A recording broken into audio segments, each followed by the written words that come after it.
Foto dan video mobil Presiden Joko Widodo menerobos banjir di Kelurahan Pekauman, Kalimantan Selatan menjadi sorotan Senin 18 Januari 2021. Mobil operasionalnya yang digunakan Jokowi pastinya bukan sembarangan. Jokowi menggunakan Toyota Land Cruiser 200 sebagai mobil dinas selama berada di Kalimantan Selatan. Land Cruiser yang digunakan Jokowi merupakan tipe tertinggi tipe 200 full spec.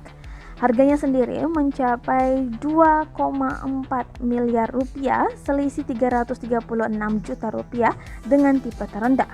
Adapun pada dapur pacu mobil Land Cruiser 200 telah dibekali mesin V8 diesel common rail 4.461 cc yang mampu menghasilkan tenaga hingga 235 PS pada 3.200 rpm dan torsi maksimum 62,8 PS pada 2.200 rpm.